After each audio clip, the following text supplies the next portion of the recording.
বন্ধুরা তোমরা সবাই ভালো আছো তো? আমরাও ভালো আছি। তোমাদের জন্য শৈলবালা রান্নাঘরে অনেক অনেক ভালোবাসা রইল। আজকে দেখুন একটা সর্ষে বাটা দিয়ে মাছের তরকারি আপনাদের রেসিপি করে দেখাবো। আমার ভিডিও দেখতে থাকুন। এই যে পোস্ত নিয়েছি, কালো সর্ষে নিয়েছি, সাদা সর্ষে নিয়েছি, আর হলুদ নিয়েছি, একটা টমেটো নিয়েছি, আর কাঁচা লঙ্কা নিয়েছি। আজকে লঙ্কা গুঁড়ো এইসব কিছু দেবো না, এই দিয়ে একটা মাছের আপনাদের রেসিপি করে দেখাবো। আপনারা দেখতে থাকুন। এই যে সর্ষের তেল দিয়ে করবো। এই যে কড়াই তেল দিলাম। এই যে মাছে 15 মিনিট নুন মাখিয়ে রেখে দিয়েছিলাম। এই যে এবার হলুদ মাখাবো মাছে।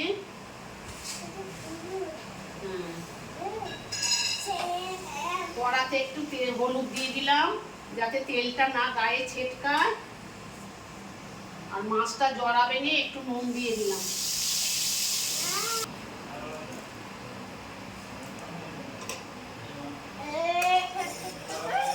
মাছ দিলাম। মাছটা একটু নুন মাখিয়ে রেখে দেবেন।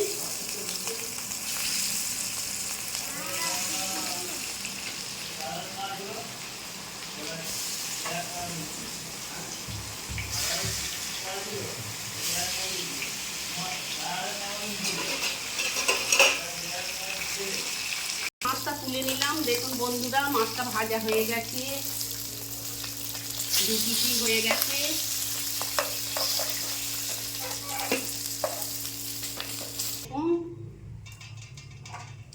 মাছ তুলে নিয়েছি। একটু কালো জিরে দিয়ে দিলাম।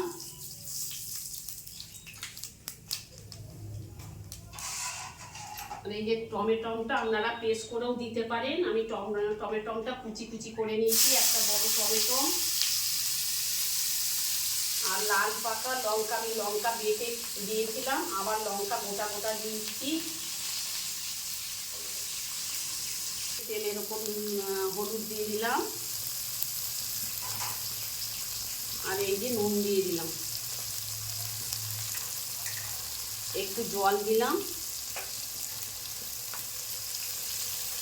দেখুন তেল ছেড়ে দিয়েছে। দিয়ে এই যে সর্ষে, পোস্ত, কালো সর্ষে, সাদা সর্ষে, পোস্ত আর কাঁচা লঙ্কা একসঙ্গে পেস্ট করে নিয়েছি। এই যে দিয়ে দিলাম।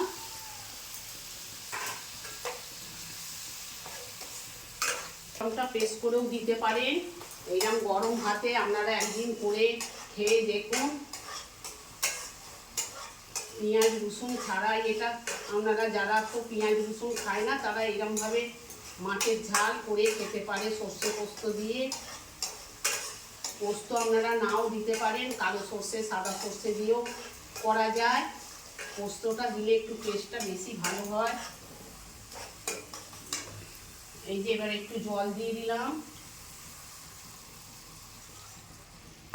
মাছগুলো এবার দিয়ে দিলাম।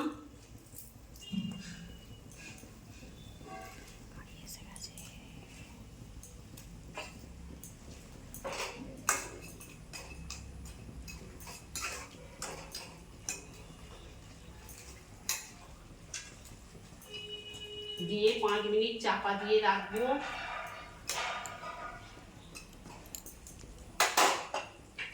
এই যে দিয়ে 5 মিনিট চাপা দিয়ে রাখবো। চাপা দিয়ে তবে নামাবো।